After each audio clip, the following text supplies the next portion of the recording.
Well, this had to hurt. As the chairman said, this hearing is an important opportunity for our committee and the American people to hear directly from the senior leadership of the intelligence community about the threats that our nation faces. I read the unclassified report, and I found a lot of continuity in the IC's assessment about critical threats to our national security compared to last year's assessment.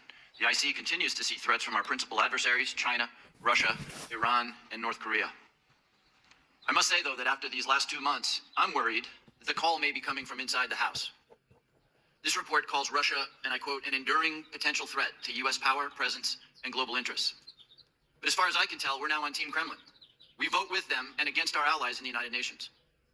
We humiliate President Zelensky in the Oval Office. The president's chief Russian negotiator, Steve Witkoff, is repeating Russian talking points and participating on a madcap signal chat about an attack on Yemen while inside Russia. USAID is gone, and with it, all American soft power.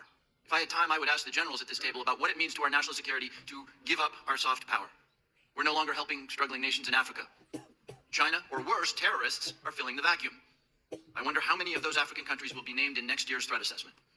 Thanks to Doge, the men we paid to guard the most vicious ISIS terrorists in the world in Syria walked off the job. You think we'll see their names in this document next year? Elon Musk fired the people who maintain our nuclear weapons. Does that feel like a threat to you? Apparently all of this mayhem is cheered by the President of the United States and by 20-somethings with laptops and nicknames like Big Balls. But I've been doing this for a long time, and I know that Moscow and Beijing and Tehran and Pyongyang cannot believe their luck. Now we come to learn that people in the most dangerous and sensitive jobs on the planet put extremely specific pre-decisional discussions about a military attack on signal, which could be intercepted by the Russians and the Chinese.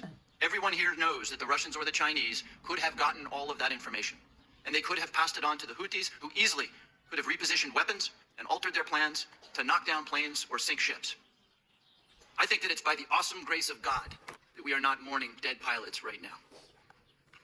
The two general officers sitting at the table and the people who work for all of you know that if they had set up and participated in the signal chat, they would be gone. And they know that there's only one response to a mistake of this magnitude. You apologize, you own it, and you stop everything until you can figure out what went wrong and how it might not ever happen again. But that's not what happened. The Secretary of Defense responded with a brutal attack on the reporter who did not ask to be on the signal chain.